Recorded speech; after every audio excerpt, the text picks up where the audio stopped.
Bonjour à tous et à toutes.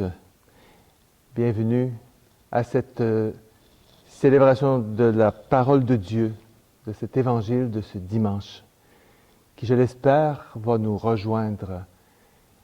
Vous voyez qu'aujourd'hui, nous le faisons dans cette église de Saint-Louis de France.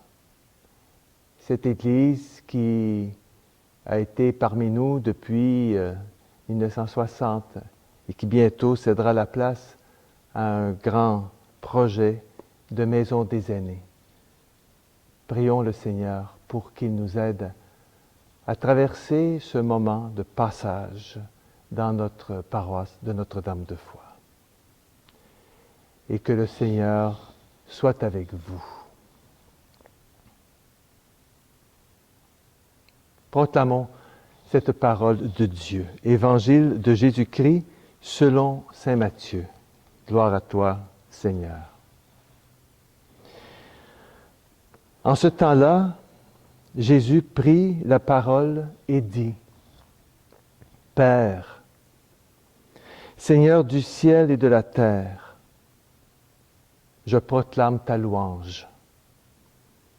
Ce que tu as caché aux sages et aux savants, tu l'as révélé aux tout-petits. Oui, Père, tu l'as voulu ainsi dans ta bienveillance. Tout m'a été remis par mon Père. Personne ne connaît le Fils sinon le Père. Et personne ne connaît le Père sinon le Fils et celui à qui le Fils veut le révéler. Venez à moi, vous tous qui peinez sous le poids du fardeau, et moi, je vous procurerai le repos. Prenez sur vous mon joug, devenez mes disciples, car je suis doux et humble de cœur. Et vous trouverez le repos pour votre âme. Oui, mon joug est facile à porter et mon fardeau léger. Acclamons la parole de Dieu.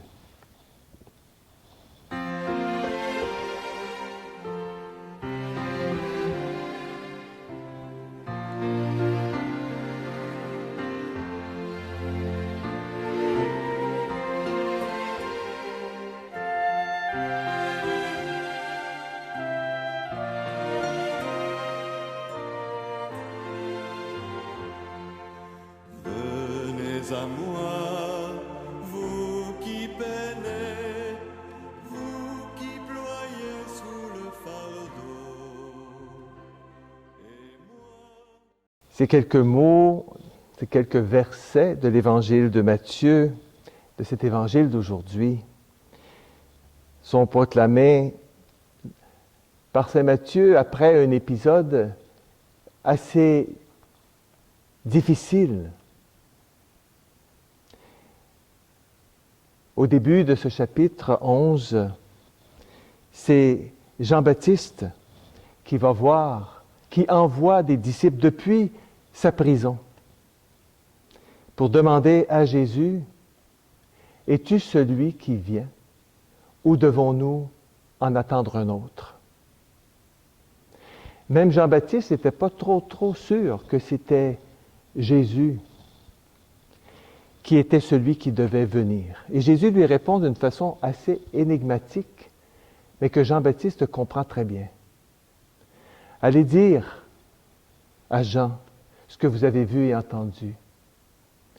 Les aveugles voient, les boiteux marchent, les lépreux sont purifiés, les morts ressuscitent. Jésus donne à Jean des signes de vie. Là où ça cloche, là où il y a de la souffrance, là où il y a des blessures, la vie reprend.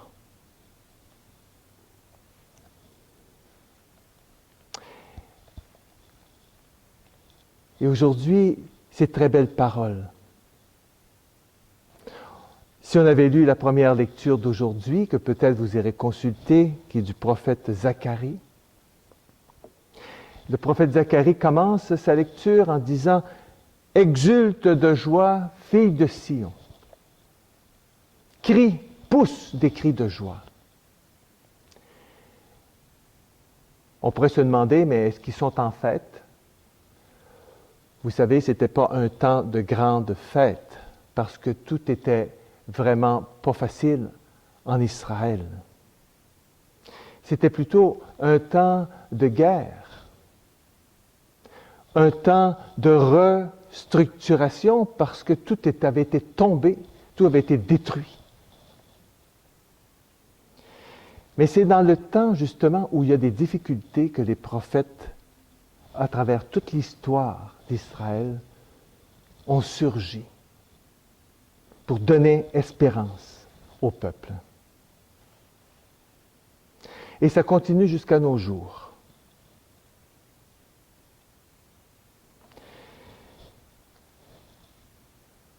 Venez à moi, vous tous qui peinez sous le poids du fardeau, nous dit cette lecture de l'Évangile d'aujourd'hui.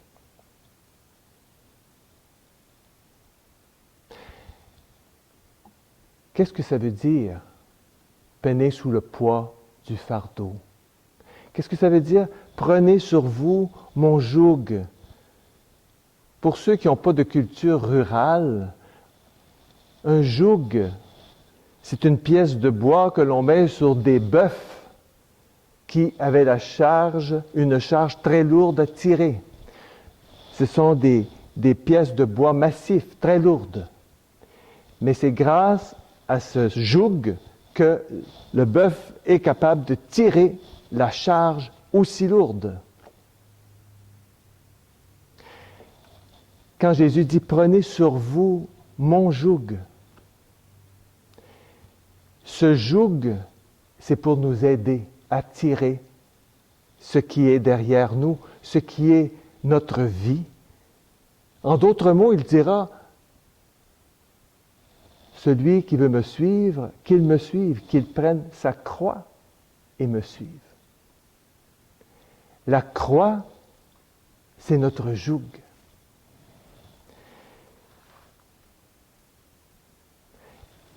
Et la deuxième lecture d'aujourd'hui nous donne une piste.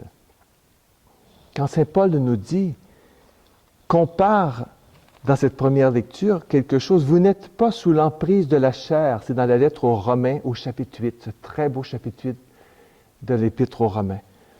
Vous n'êtes pas sous l'emprise de la chair, mais sous celle de l'Esprit, puisque l'Esprit de Dieu habite en vous.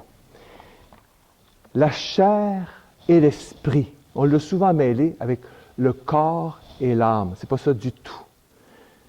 La chair, pour Paul, c'est vivre, c'est deux modes de vie. C'est vivre sans Dieu ou vivre avec Dieu.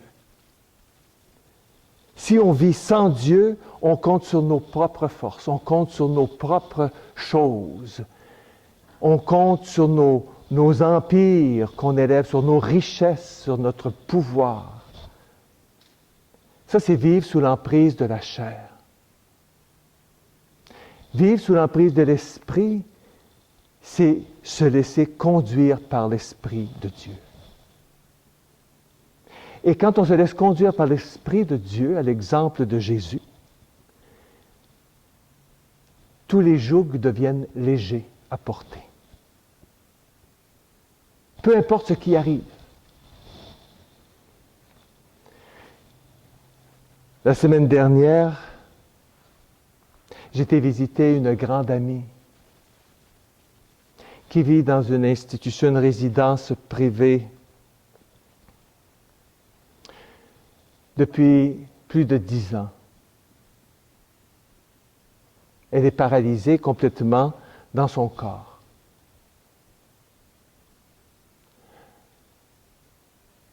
Et c'est quelqu'un, cette femme, qui, quand on la côtoie, qui donne la vie aux autres.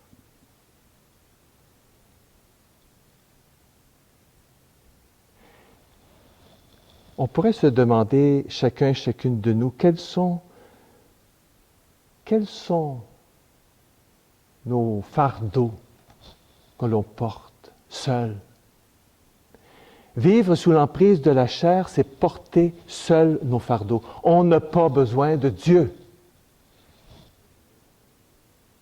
Quels sont ces fardeaux que nous portons? Ça peut être un problème de santé, bien sûr.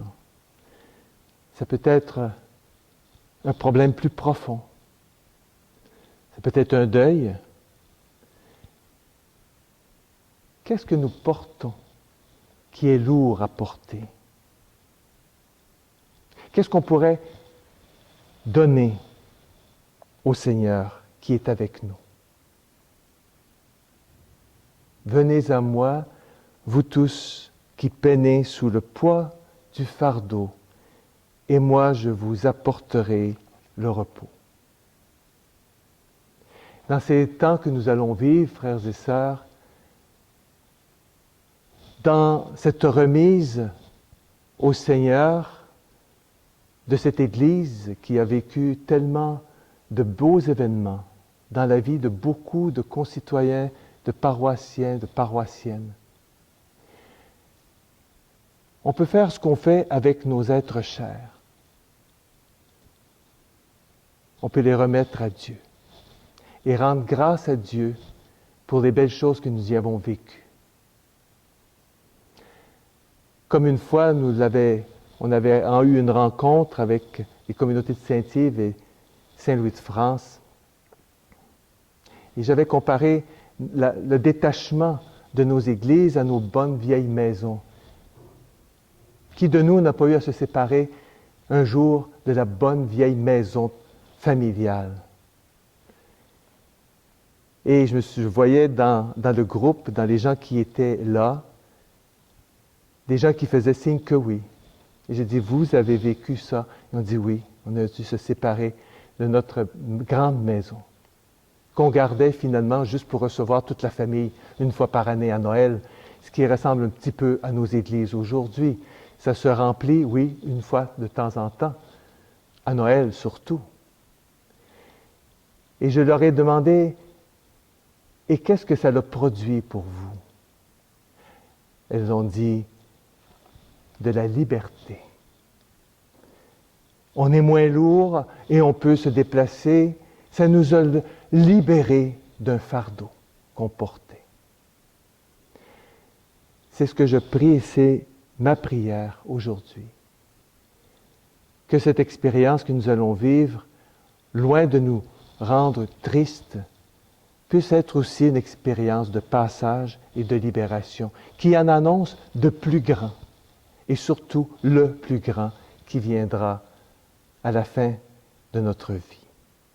Que le Seigneur nous bénisse et nous garde, qu'il fasse resplendir sa lumière sur nous et qu'il nous permette de vivre selon l'Esprit. Au nom du Père et du Fils et du Saint-Esprit. Amen.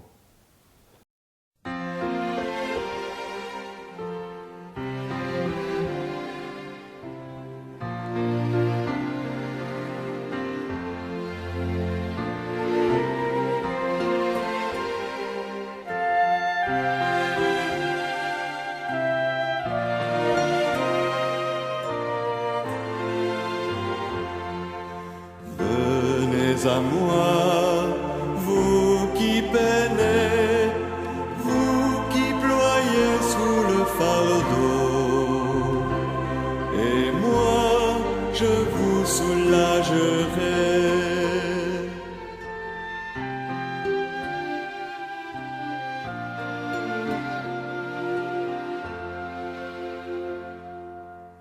Vous qui portez tant de blessures, au fond du cœur et dans vos cœurs.